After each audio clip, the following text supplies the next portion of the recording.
We are working towards a collaborative economy. I think the days are gone when we say knowledge-based economy, digital economy. All of these things are byproducts of a collaborative economy. I think Caxt is a great example of collaborative economy. So is KAUST. They've recently began to be more collaborative, I have to say. Saudi Business Incubator Network and other elements of what you have started here since 2010 has become an icon, and we, the private sector, are very welcoming this collaborative economy. Thank you.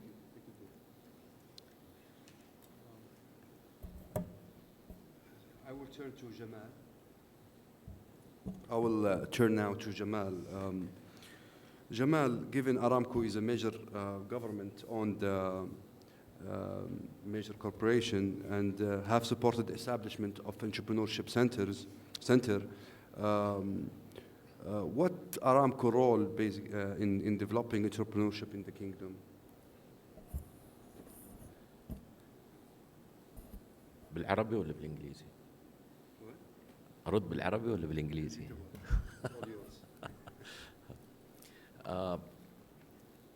Saudi Aramco Entrepreneurship Center is the entrepreneurship support arm of the mother company, Saudi Aramco. Saudi Aramco has a solid and rich history in entrepreneurship development since the 1950s. Just to give you a small piece of information that most of us do not know. The word entrepreneurship was used actually on ground in 1946 after the Second World War, especially in Europe. They want to build Europe, especially Germany. And the word entrepreneurship was used.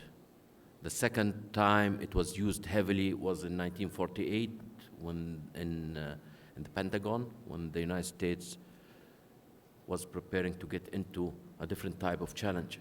The third place where entrepreneurship was used heavily was in 1952 in Dhahran, Saudi Arabia. There was nothing. The country was evolving, and Aramco was in a need to have entrepreneurs and SMEs to support its non-core business in the area. So it started seriously to build the entrepreneurship ecosystem in the kingdom back in the 1950s. Then it came back in the early 2000s that we need to focus on the entrepreneurs. This is why we have the center.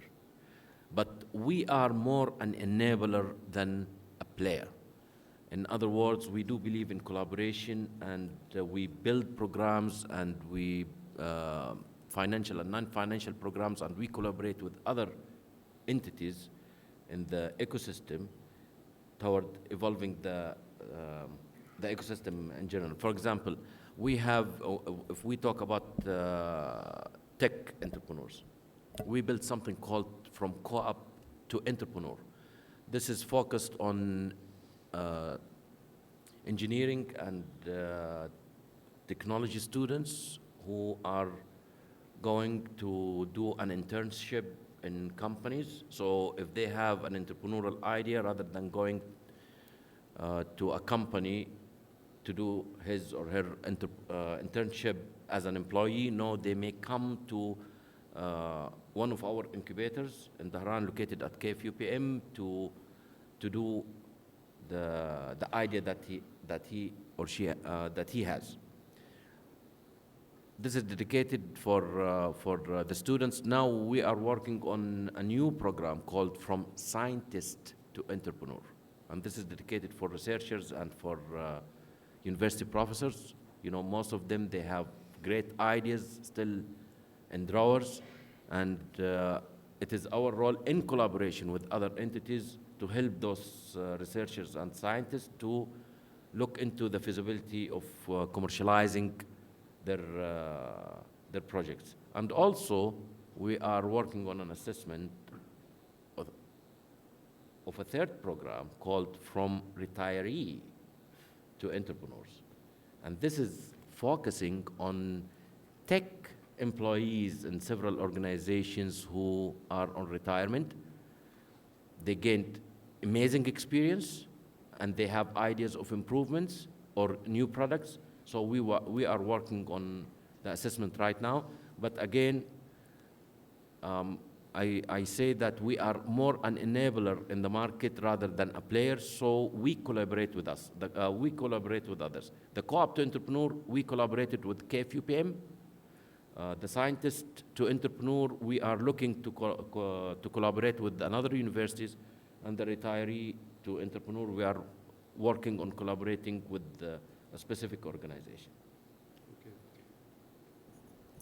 Given that Jamal mentioned tech entrepreneurs, Philip, what do you think the differences between an entrepreneur and technology entrepreneur? Is there any differences?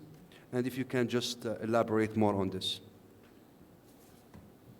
Well, we were talking about this last night, and you know, our thoughts were pretty clear.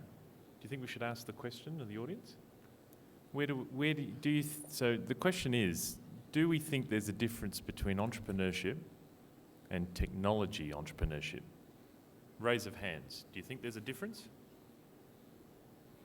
You too, ladies. A few.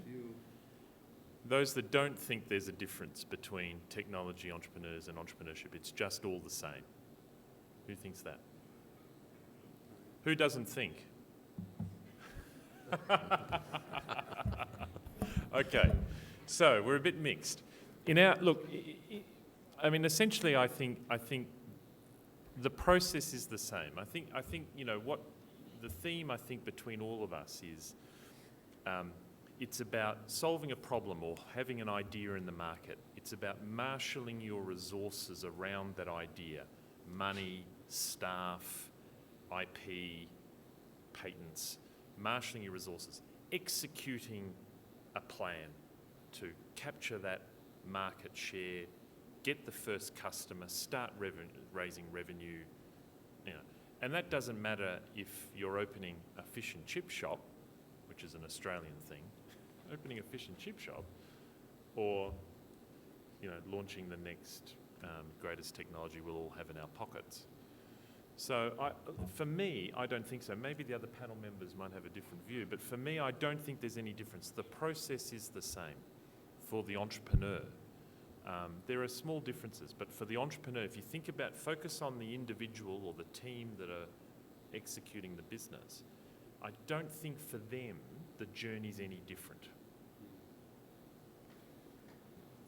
What do you think, Abdurrahman? Well, I think the whole definition is a bit peculiar because people associate entrepreneurship with starting a small business, a laundromat, or a mini market. And they also use the same word for starting a huge, high-growth venture. I think a small business is a small business, and entrepreneurship implies growth. If there are any attempts towards significant growth, then it's entrepreneurship. And usually, that's somewhat infused by technology already. And it depends on what institution you're in. If you're in a university, you'll consider intellectual property to be technology. You'll consider research to be technology. Whereas to most of the population, anything that's powered by ICT is technology. So I don't think there's a major difference these days, unless there's some like severe research involved. Tuba, give your thought on this.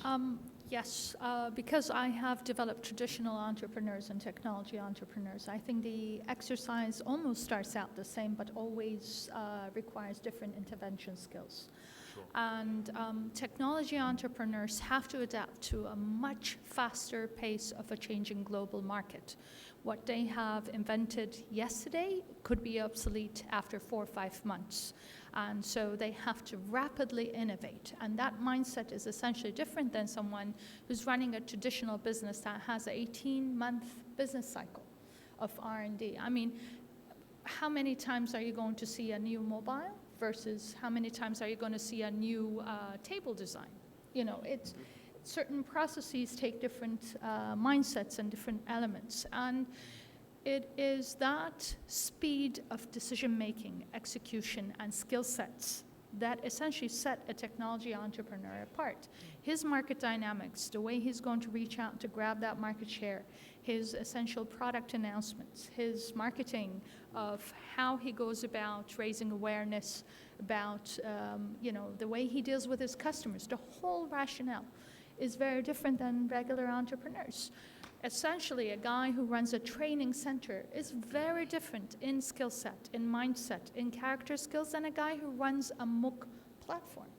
So we have to understand that. We have to raise them towards those goals. If you are running a technology incubator or technology accelerator, you do have to understand what keeps these people getting out of bed is around learning new trends and innovating themselves rather than achieving bottom line, even though achieving bottom line is a part of it, but that's not the main reason, key driver of a technology entrepreneur. Technology entrepreneurs thrive in solving problems with very hyper innovative solutions. And you'll find out on an average daily basis, they'll come up with 20, 25 ideas. They can never stand still. Versus a traditional guy who doesn't mind locking up and going home at 10 p.m. So their character sets are even different. So when you pick them as fund managers, you're picking to invest a good technology entrepreneur. Your skill set drivers are different when you pick one than when you pick one for a traditional business. Or at least that's our Abdurrahman, you have a great entrepreneurial community. You have created that community surrounding the university.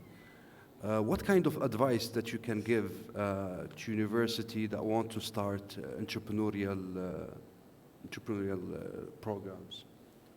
Well, I mean, we're still building it, so I wouldn't say that we're there yet. We're working very hard to be more collaborative. But if it's setting up a community, it would be just showing up. That's key number one. It's making sure that this is important enough, that this is regular, that this isn't just a PR thing that happens once a semester, once a year. But this is a regular discussion that's happening, and people care about this.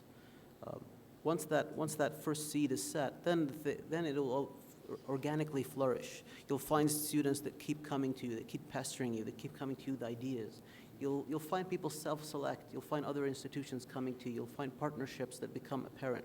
None of this, a lot of our programs didn't start just because we were in a boardroom and we planned them out to be collaborative. We just went out there, talked to people, made sure that we made everyone aware of what we were doing, and when we found interest, we made sure to act on that. So it would be to really get started, be really consistent, and last of all, if you do get there, if you do have some entrepreneurs that are coming through your community, just don't try to own them. Share willingly, don't put your stamp on them, just let them be free and find success wherever they may. Phil, can you please just describe the government role in developing entrepreneurship programs across Australia? And also, if you can just give a little explanation of how your foundation, your business foundation, or your incubator is self-sustainable. Sure. So for those that have travelled to Australia, you might understand, I suppose, a little what I'm describing. But, you know, Australia doesn't have the heavy hand of government involved in business creation. We do have some programs, but in Australia, our incubation program did not come out of industry policy or university policy. It started in employment policy. So our incubators were created in the 80s and the early 90s. Were about addressing unemployment in Australia and economic development issues first in the local community. Things have changed, in particular in the last 5 years. Accelerators and co-working spaces have started in the major cities in Sydney and in Melbourne and in Brisbane, looking at technology startup and entrepreneurship and commercialisation of IP. So, but that has not come from government. That has come from private sector investors, from other private initiatives. They were not seeded or started by a government policy or a government initiative. They've come from the private sector or the people. There is government support. I mean, every government wants to support entrepreneurship, and there are some programs. And so Business Foundations, has been successful at winning government contracts to assist entrepreneurs. I don't know about here, but our Australian people, if they don't have jobs, they get pretty upset. So politicians, our elected officials, don't like an upset population. So supporting entrepreneurship and job creation, is about making sure you're popular in the elections. So Australia has always had, has had for 25, 30 years support for people starting a small business, and they're the programs that we operate on behalf of government to help people. But focusing on technology startups has only really started in the last few years, and there are some programs about that, which I could talk privately if people are interested. Good, lovely. Jamal, do you think the government should have a role in developing entrepreneurial ecosystem, or do you think should the private sector play a role, or is it both? Every member of the society has a role, even my father and mother. The school, the mosque, the masjid, everyone has a role. Everyone has a role. But what is important that we need to let the ecosystem evolve naturally. Don't engineer it.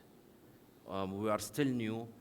ريادة الأعمال بدأت عندنا في 2004 and we just started back in 2004. We are talking about, 11 years? It's nothing. And what we reached to, that are amazing. And we did a lot of mistakes, and we are learning from these mistakes. And we are accumulating the experience, the knowledge, and the ecosystem is evolving, is moving. Now we have specialized agencies. We have Qutuf now, and we know Qutuf what it does. We have Badr, the focused incubators on technology, on biochemistry, on biotechnology. So we started now to, it is very important because I was a bodybuilder in the old days. In bodybuilding, okay, you just build the body first. Then you start to sharp and craft the muscles, okay? So I think now we started to focus on the muscles. The ecosystem is evolving. We are moving forward positively, regardless of the mistakes. Mistakes are lessons learned. That is entrepreneurship. This is entrepreneurship, yeah. So I will open to the floor to ask questions to the participants or to the speakers. If there is any question, please raise your hand. Tell us your pain. Share your pain points. What's not working? السلام عليكم. يوسف محمد علي، جامعة العلوم، مجموعة بيون اليابانية. I have a question. عندي سؤال أستاذ الدكتور جمال العقاد. اوكي تفضل. سؤالي هل ما بدأ تأثير الاتجاه الجديد نحو طرح أسهم الشركة على برنامج ريادة الأعمال؟ هل هذا يؤثر في زيادة أو يدعم أكثر ولها شركة أرامكو؟ السؤال الثاني، هل هناك أمثلة فعلية حقيقية قامت بها أرامكو في مجال دعم رواد التقنية؟ أمثلة حقيقية نشوفها أو كذا إلى آخره. اوكي ممتاز، شكرا. شكرا. جمال، سؤال طيب. واضح؟ سؤال الدكتور جمال. بالنسبة للأسئلة المتعلقة بالشركة الأم، أنا غير مخول إني أتكلم فيها. هذه ممكن تتصل بالعلاقات العامة في شركة أرامكو السعودية وتسألهم السؤال ده. أنا هنا بمثل بس مركز ريادة الأعمال. بالنسبة للأمثلة، في موجودة أمثلة. إذا حبيت بعد اللقاء أنا ممكن أجلس معك أوصلك بالأشخاص اللي ممكن تأخذ منهم المعلومات الكاملة الحقيقية. بس حاليا يعني على سبيل المثال نحن مركزين دحين، عندنا أحد البرامج مركزين فيها على طلبة الجامعات. طبعا نحن نؤمن بالمجموعة، نحن ما ناخذ الانتربرنور لوحده، لازم يكونوا مجموعة، معدل أربعة طلبة يكونوا. فعملنا 26 مجموعة. من ال 26 مجموعة الآن ما زالوا كانوا طلبة، 5 مجموعات كونوا 5 شركات اوريدي وفي السوق. واحدة من الشركات ما زالوا لسه طلبة ما تخرجوا وبدأوا يوظفوا زملائهم المتخرجين. سؤال، في سؤال سيد قسم النساء، تفضلي. السلام عليكم. أنا أسماء الهندي. سؤالي هو للأستاذ عبد المحسن وعبد الرحمن وجمال الدكتور. فما نوع الشراكة اللي تكونونه مع الأفراد في مشاريعهم؟ كم النسبة اللي تشترطونه؟ وهل تبدأ الشراكة في مرحلة ستارت اب أو بعد التنفيذ؟ شكرا.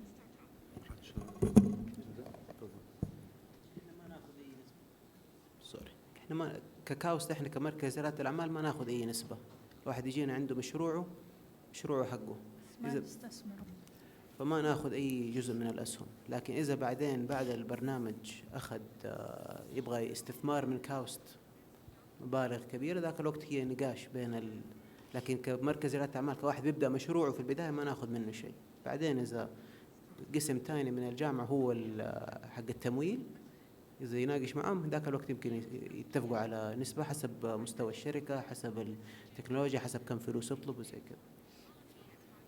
جمال، شراكات إيش؟ حصص يعني؟ لا، أرامكو السعودية لما أسست مركز أرامكو لريادة الأعمال أسسته لكم أنتم. أرامكو ما راح تستفيد منه، الاستفادة لكم أنتم. نحن في عندنا 3 أنواع من التمويل. عندنا السيد فند، وهذا بيكون مركز للرواد اللي بيخشوا الانكبيتر، ياخذ السيد فند. طبعا ما ياخذه، قاعدين له بس انه يساعدوا انه يبني المنتج الاولي مثلا، او ينزل يختبر المنتج حقه في السوق، خليه يخسره ما في مشكله. الفند الثاني اللي هو